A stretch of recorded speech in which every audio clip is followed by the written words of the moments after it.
Cabinet मंत्री प्रेमचंद अग्रवाल को आखिर किस बात का डर लग रहा है? प्रेमचंद अग्रवाल इन दिनों क्यों घबराए से हैं? प्रेमचंद अग्रवाल आखिर क्यों सहमे सहमे से हैं? वो कामकाज तो कर रहे हैं, लेकिन उनके मन में एक डर बैठा हुआ है, और एक ऐसा डर जिसको लेकर वही नहीं, उनके आसपास के लोग जो उनके करीबी हैं, जो उनके साथ हैं, वो भी आशंकित हैं। उनके मन में भी कई सवाल हैं और उन सवालों का जवाब तलाशने की कोशिश भी कर रहे हैं। इन दिनों प्रेमचंद अग्रवाल हालांकि G20 जो बैठक होनी है ऋषिकेश में, उसकी तैयारियों में जुटे हैं। वहां उन्होंने तैयारियों का जायजा भी लिया है। G20 की बैठक का सौभाग्य उत्तराखंड को तीसरी बार मिल रहा है, यानी कि 3 बैठकें हम लोगों को यहाँ पे निर्धारित थी और निश्चित रूप से 2 बैठकें सफल यहाँ पे हुई हैं। तीसरी बैठक हमारे यहाँ होनी है 26, 27, 28 को जून को, और इसके लिए मैं माननीय प्रधानमंत्री जी का बहुत आभार व्यक्त कर रहा हूँ।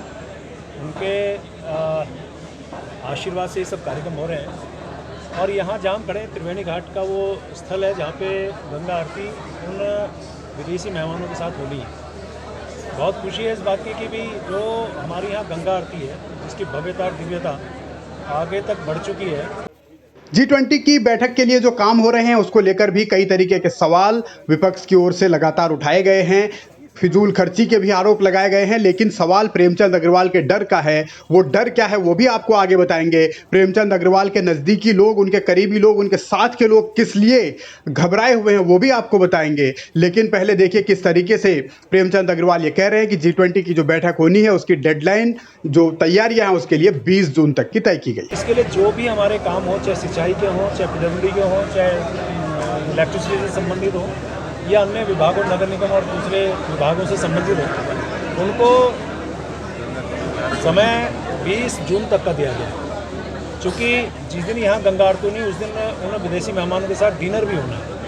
तो उसके लिए भी यहाँ जो तैयारियाँ MDDA के माध्यम से जो यहाँ पे हैंगर बनेगा, उसके लिए भी हमने उनसे कहा। हालांकि उनको थोड़ा और समय इसलिए दिया है क्योंकि हैंगर पे बहुत पैसा खर्च होना है।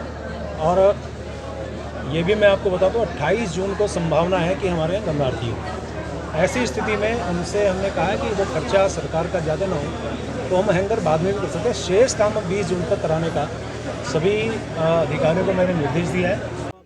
बैठक की इन तैयारियों के बीच प्रेमचंद अग्रवाल के मन में जो डर है, उनके करीबियों के मन में जो सवाल हैं, वो ये कि अगर धामी कैबिनेट का विस्तार हुआ तो फिर प्रेमचंद अग्रवाल की कुर्सी रहेगी या फिर चली जाएगी। यानी प्रेमचंद अग्रवाल मंत्री बने रहेंगे या फिर उनका ओहदा छीन लिया जाएगा। इस बात को लेकर घबराहट है। सूत्रों के मुताबिक प्रेमचंद अग्रवाल और उनके करीबियों में इस बात को लेकर चर्चा हो रही है, और बहुत सारे ऐसे काम ये भी कह रहे हैं कि बाद में करेंगे। अभी तो इसी बात को लेकर उनको शक है कि अगर विस्तार हुआ तो कुर्सी बची रहेगी। यानी कि उनको घबराहट है। जिस तरीके से विवाद एक के बाद एक प्रेमचंद अग्रवाल से जुड़े, चाहे वो विधानसभा भर्ती घोटाले से जुड़ा मामला हो, चाहे वो मारपीट का मामला हो, उसके बाद प्रेमचंद अग्रवाल के खिलाफ लगातार आक्रोश बढ़ा है और सरकार पर भी दबाव बढ़ा है कि वो कार्रवाई करे। अब देखना यही है कि धामी डिसीजन क्या लेते हैं।